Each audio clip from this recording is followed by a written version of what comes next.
నమస్తే, welcome to our channel. నేను సౌజన్య.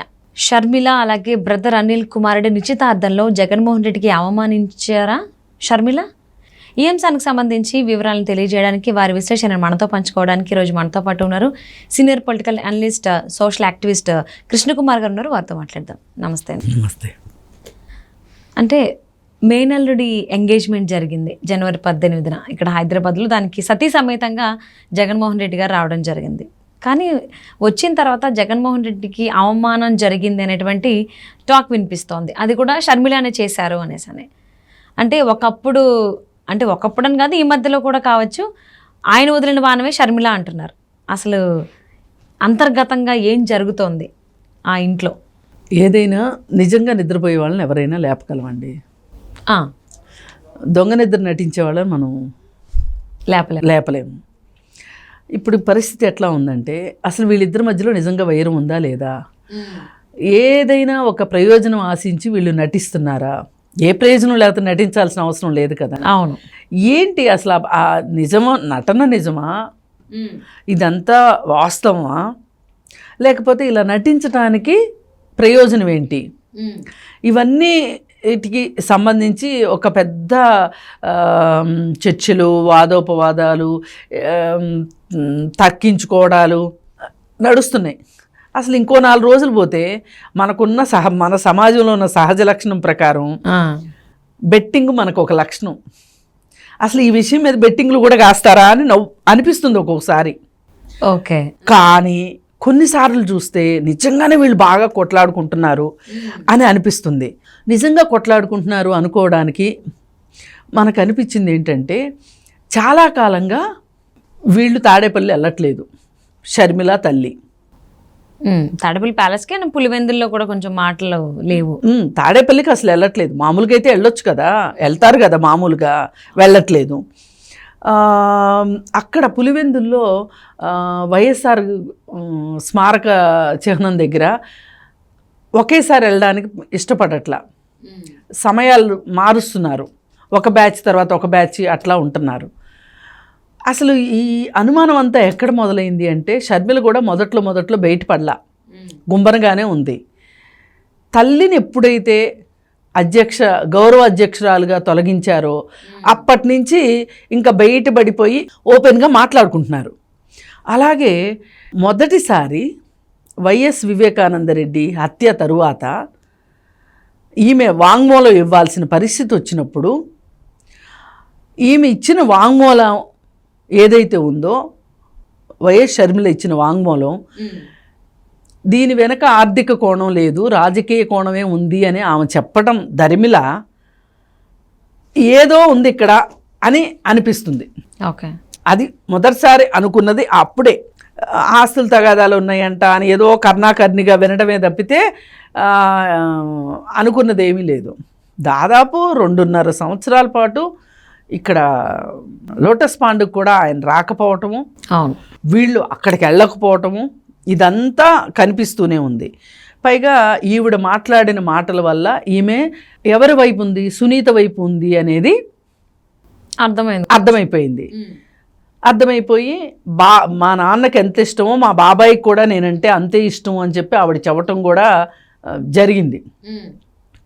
మరి సునీత అంత నిర్ద్వందంగా అక్కడ పరిస్థితుల గురించి, దీని వెనక ఎవరున్నారు ఏంటి అనే దాని మీద అంత నిర్ద్వందంగా చెప్తున్న సందర్భంలో ఈమె సునీత వైపు మాట్లాడుతుంది. పైగా సునీతను ఖండించట్లేదు అంటే గనక ఈమె ఎవరి పక్షం అనుకుంటారు? సునీత పక్షం అనే అనుకుంటారు. సునీత పక్షం అంటే ఏంటి? జగన్మోహన్ రెడ్డికి వ్యతిరేకమనే కదా. అవును. ఇప్పుడు ఏ అవినాష్ రెడ్డి గురించి అయితే, ఏ అవినాష్ రెడ్డిని అయితే జగన్మోహన్ రెడ్డి చంకలో పెట్టుకుని కూర్చున్నాడో, ఆ అవినాష్ రెడ్డే కారణము అని చెప్పి వాళ్ళందరూ అంటున్నప్పుడు, నిజంగా జగన్మోహన్ రెడ్డి పక్షమే గనక వైఎస్ షర్మిల అయ్యున్నట్లయితే గనక ఈ కూటమిలో చేరదు కదా. ఇక్కడ 2 వైరపక్షాలు ఉన్నాయి, ఖచ్చితంగా ఎస్టాబ్లిష్ అయిపోయినాయి. ఈ అయిపోయిన వైరపక్షాల్లో ఎవరు ఎటువైపు ఉన్నారనే దాన్ని బట్టి వాళ్ళ శత్రుత్వం ఎంత అనేది బేరీజు వేయొచ్చు. పైగా ఏ సందర్భంలోనూ ఆవిడ వెనకడుగు వేయట్లేదు సునీత. అవును. అలాగే వీళ్ళు అవినాష్ రెడ్డిని వదులుకోవటానికి వీళ్ళు ఇష్టంగా లేరు. ఎవరు? జగన్మోహన్ రెడ్డి వాళ్ళు ఇష్టంగా లేనప్పుడు, పైగా తాజాగా సిబిఐ వాళ్ళు అరెస్ట్ చేయడానికని వస్తే ఏం చేశారు? డీజీపీ మేము అక్కడ ఇవ్వలేము, సెక్యూరిటీ ప్రాబ్లం వస్తుంది, అల్లకల్లోలం అయిపోతుంది, మీకు హెల్ప్ చేయలేము అన్నట్టుగా చెప్పేశారు. మీ సిబిఐకి సహాయ నిరాకరణ చేశారు. అవును. ఈ సహాయ నిరాకరణ చేస్తే గనక నిజంగా జగన్మోహన్ రెడ్డి గనక చట్టం తన పని తాను చేసుకుపోతుంది అనే ఉద్దేశం గనక ఉంటే గనక అదనపు బలగాలను రప్పించో లేదంటే కేంద్ర ప్రభుత్వంతో సంప్రదించి ఇంకొన్ని బలగాలు తెప్పించుకునో చేసేవాడు కదా. అంటే ఆయన దొంగలకు నీళ్లు మోస్తున్నాడు అనేది అర్థమవుతోంది, క్లారిటీ వస్తుంది. అవును. మరి ఇన్ని విషయాలు చూసినప్పుడు మనం బేరీజు వేసుకుంటే మనకు అర్థమయ్యేది ఏంటి? షర్మిలకి జగన్మోహన్ రెడ్డికి పడట్లేదు అన్నది వాస్తవం. సరే, అంటే బయటికి కనిపించేంత వరకు ఇది వాస్తవం. అంటే ఇప్పుడు ఎవరమైనా ఎలా ఒక నిర్ధారణకు వస్తాం?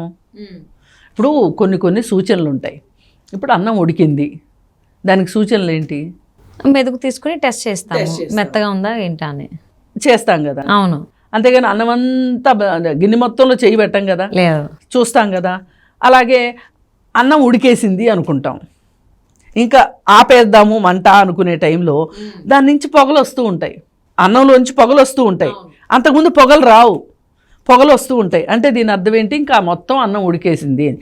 అట్లాగే చూసుకుంటే వీళ్ళ మధ్యలో ఉన్న పంచాయతీలు నడుస్తూ ఉంటే ఈ మధ్యలో ఆస్తి గొడవలు కూడా బయటకు వచ్చినాయి అని, ఈ ఆస్తి గొడవలు సర్దుబాటు చెయ్యమని చెప్పి వీళ్ళు తల్లి కూతురు ఇద్దరు బెంగళూరు నుంచి ఫ్లైట్లో ఢిల్లీకి వెళ్ళి కాంగ్రెస్ వాళ్ళని కలిశారని, అప్పుడు కాంగ్రెస్ వాళ్ళు ఏం చెప్పారు అంటే, అమ్మా ఇది మామూలుగా అయితే ఇది తెగే పంచాయతీ కాదు, ముళ్ళును ముళ్ళుతోనే దియ్యాలి, జగన్మోహన్ రెడ్డిని రాజకీయంతోనే కొట్టాలి, నువ్వు కూడా రాజకీయాల్లోకి ప్రత్యక్ష రాజకీయాల్లోకి రమ్మన్నారు. అంతకుముందంతా ఆమె చేసింది ఏంటి? జగనన్న వదిలిన బాణంగా రాజన్న బిడ్డగా ప్రజల ముందుకు వచ్చింది. అంతేగాని ఆమె సొంత ప్రయోజనం కోసం ఆమె ఏ రోజు వచ్చింది కాదు. ఇప్పుడు నువ్వే రాజకీయాల్లో ఎస్టాబ్లిష్ అవ్వు, నువ్వే రాజకీయంలోకి వచ్చేసేయి, డైరెక్ట్ పాలిటిక్స్లోకి రమ్మని చెప్పి అప్పుడు మాత్రమే జగన్మోహన్ రెడ్డిని మనం దారికి తీసుకొచ్చుకోగలము అని చెప్పి చెప్పడం జరిగింది. అందుకని ఏంటంటే ఆవిడకి తెలంగాణలో ఒక రిహార్సల్ జరిగింది. తెలంగాణలో ఆమె పాదయాత్ర చేసింది అంతా. ఇప్పుడు అదే ఆంధ్రప్రదేశ్లో గనక పాదయాత్ర చేయాలి అంటే గనక జగన్ అడ్డంకులు సృష్టించవచ్చు కదా. అందుకోసం అని చెప్పి తెలంగాణలో ఒక రిహార్సల్ జరిగింది.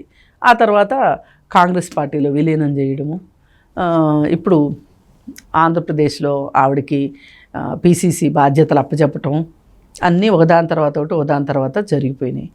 కాకపోతే ఈ మధ్యలో ఒక పెట్ట కథలాగా వీళ్ళింట్లో పెళ్ళి వచ్చింది. పెళ్ళి వస్తే ఇప్పుడు జగన్మోహన్ రెడ్డికి పెద్ద టెస్టు, ఈ పెళ్ళికి వెళ్దా అంటే ఎంగేజ్మెంట్కి ఇంటికి వెళ్ళి పిలవాలి. పిలవకపోతే ఎవరు తప్పు అవుతుంది? షర్మిల తప్పు అవుతుంది. అందుకని ఏం చేసింది? షర్మిల ఎప్పుడు తప్పు తన దగ్గర ఉంచుకోవద్దు అని చెప్పి వెళ్ళి పిలిచింది. దానికి అప్పటికే తల్లిని చెల్లిని గెంటేశాడు, మరి తల్లిని చెల్లిని గెంటేసినోడు రాష్ట్ర ప్రజల్ని ఏం చూసుకుంటాడు, ఇలాంటి మాటలన్నీ వచ్చినాయి జగన్మోహన్ రెడ్డి గురించి. ఇంకెవరైనా అలాంటి వాళ్ళు కూడా ఏమన్నారంటే, అమ్మకు అన్నం పెట్టలేదు కానీ పిన్నికి గాజులు చేయిస్తాడు అన్నట్టుంది, తల్లిని చెల్లిని ఇంట్లోంచి పంపించేశాడు, ఇంటికి రానివ్వట్లేదు, మరి తల్లిని గౌరవాధ్యక్షురాల నుంచి కూడా తీసేశాడు. అలాంటిది మరి ఈయన ఇంకా దేశంలో ఉన్న ఆడవాళ్ళని ఏం చూసుకుంటాడు అనేది అందరూ నా సోదరీమణులు అంటాడు, కానీ అన్నీ ఒట్టే నాటకాలు అని చెప్పి మాట్లాడిన సందర్భాలు ఉన్నాయి కదా. దీన్ని పోగొట్టుకోవడం కోసం నిన్న ఫంక్షన్కి అయితే వచ్చారు, భార్యాభర్త ఇద్దరు వచ్చారు. అంటే ఇక్కడ అంతా బాగానే ఉంది. స్టేజ్ మీద చూసుకున్నట్లయితే ఆల్మోస్ట్ వీళ్ళిద్దరు ఎడమొహం పెడమొహం అన్నట్టే ఉన్నారు. సో షర్మిల కూడా జగన్మోహన్ రెడ్డిని రిసీవ్ చేసుకునే విధానం ఎలా ఉంది, ఆ తర్వాత దానికి ముందు వచ్చినటువంటి అతిథుల్ని ఏ విధంగా రిసీవ్ చేసుకున్నారని మనం అందరం చూసాం. అంటే ఇదంతా నటనే కేవలం అని అంటున్నారు. ప్రస్ఫుటంగా కనిపిస్తుంది అక్కడ ఆమె ఒక్కొక్కరిని రిసీవ్ చేసుకునే విధానము, మొహం అంతా చాటంతా చేసేసుకుని సంతోషంతో వాళ్ళని రిసీవ్ చేసుకోవడం చూసాం మనము. అలాగే అలా కాకుండా జగన్మోహన్ రెడ్డి వాళ్ళని అంత పట్టి పట్టినట్టు రిసీవ్ చేసుకోవడం కావచ్చు, చాలా మెకానికల్గా జరిగిపోయింది. ఎవరో ఒక మామూలు గెస్ట్ వస్తే కనుక, అంటే సొంత అన్న వచ్చినట్లుగా కాకోకుండా, అసలు మామూలుగా అయితే ఎంత ముఖ్యమంత్రి అయినా ఆయన అతిథిలాగా రావాల్సిన అవసరం లేదు. నిజంగా ఆయనకి అంత ఇష్టమే ఉంటే ముందే రావచ్చు. సో ఇదంతా నిజంగానే వాళ్ళిద్దరి మధ్య విభేదాలు ఉన్నాయంటారు, అన్నా చెల్లెల మధ్య. ఇవన్నీ చూస్తుంటే అట్లాగే కనిపిస్తుంది. కాకపోతే వీళ్ళ విభేదాలు తారాస్థాయికి చేరి అసలు నిజంగానే వీళ్ళిద్దరు ఈ మాదిరిగా కొట్టుకుని చేస్తున్నారు. ఇప్పుడు రాజకీయ ప్రత్యర్థులు అని నిరూపిత అవ్వాలి అంటే ఏం జరగాలి అంటే, ఇప్పుడు రేపొద్దున ఇప్పుడు ఈయన ఎట్లా అయితే ప్రజల ముందు చెల్లికి నాకు అంత వైరం లేదు, నేను నా చెల్లిని అంత దూరం చేసుకోవాలనుకోవట్లేదు అని ప్రపంచానికి చాటడం కోసం ఈ ఫంక్షన్కి వచ్చాడు కదా, కనిపించారు కదా, వచ్చారు కదా. అట్లా కాకుండా అసలు నిజంగా వీళ్ళకి వైరం ఉంది అని ప్రపంచానికి అర్థం కావాలంటే ఒకటే జరగాలి, వీళ్ళిద్దరూ ఒక చోట నుంచి పోటీ చేయాలి. ఓకే, సో మరి పులివెందుల నుంచి వీళ్ళిద్దరూ కాంగ్రెస్ పార్టీ తరఫు నుంచి పులివెందుల నుంచి వైఎస్ పోటీ చేయాలి. ఓకే, అక్కడ జగన్మోహన్ రెడ్డి పోటీ చేస్తాడు, పోటీ చెయ్యాలి. చేస్తేనే అప్పుడు అసలు నిజంగా వీళ్ళిద్దరికీ పూర్తిగా ప్రత్యర్థులుగా ఉన్నారు వీళ్ళు రాజకీయ ప్రత్యర్థులు. ఇప్పుడు కుటుంబంలో తగాదాలు అంటారా, ఉంటాయండి, ఆస్తి తగాదాలు ఉంటాయి. కానీ రాజకీయ విభేదాలు వచ్చేటట్లు ప్రత్యర్థి పార్టీలు అయ్యేటట్లుగా ఉండాలని కోరుకోరు ఎవరైనా సరే. కానీ అక్కడ దాకా ఇక్కడ విషయం వచ్చేసింది అంటే వీళ్ళు పూర్తిగా బద్ధశత్రువులుగానే ఉన్నట్లు లెక్క. రేపొద్దున నేనే అసలైన రాజన్నకి వారసురాల్ని, అందుకే నేను కాంగ్రెస్ పార్టీలో ఉన్నాను అని ఈమె కాంగ్రెస్ పార్టీలో చేరడం వెనక వాళ్ళ ఉద్దేశం అదే. సో తప్పకుండా కృష్ణకుమార్ గారు, మరి నిజంగానే ఈ అన్నా చెల్లెల మధ్యన అగాధాలు ఏర్పడాలి, వాళ్ళిద్దరు విడిపోవాలని మనం కోరుకోవట్లే, ఎవరూ కోరుకోం. ఎవరైనా కానీ రక్త సంబంధం ఉండాలనే కోరుకుంటాం. ప్రజెంట్ ఇప్పటి వరకు ఏంటంటే అన్నా చెల్లెల మధ్యన ఆస్తి తగాదాలు ఉన్నాయని, కుటుంబ విభేదాలు వచ్చాయని విన్నాం. కానీ అది రాజకీయం కూడా పెరిగిందా అంటే పెరిగినట్టు కూడా వాళ్ళు చేసే ప్రవర్తన అలాగే కనిపిస్తోంది. ఒకళ్ళొక పార్టీలు ఇంకొకరు జాతీయ పార్టీలో ఉండడం వల్ల. సో మీరన్నట్టు ఈ విభేదాలు అనేవి నిజం అనేటువంటిది తెలియాలి అని అంటే ఇద్దరు మీరన్నట్టు పులివెందుల నుంచి కనుక పోటీ చేసినట్లయితే ఓకే, అన్నా చెల్లెలు ఇద్దరు గొడవ పడుతున్నారు అనేది ఒక క్లారిటీ వస్తుంది. కానీ ఇప్పుడు రెండు వినిపిస్తున్నాయి మనకు మాటలు. కొంతమంది ఏమో నటిస్తున్నారు అని అంటున్నారు అన్నా చెల్లెలు, ఇంకొంతమంది నిజంగానే గొడవలు పడుతున్నారు అంటున్నారు. సో రాబోయేటువంటి రోజుల్లో తెలిసిపోతుంది కాబట్టి వేచి చూద్దాం. Thank you so much for spending your valuable time with us, Krishna. Thank you.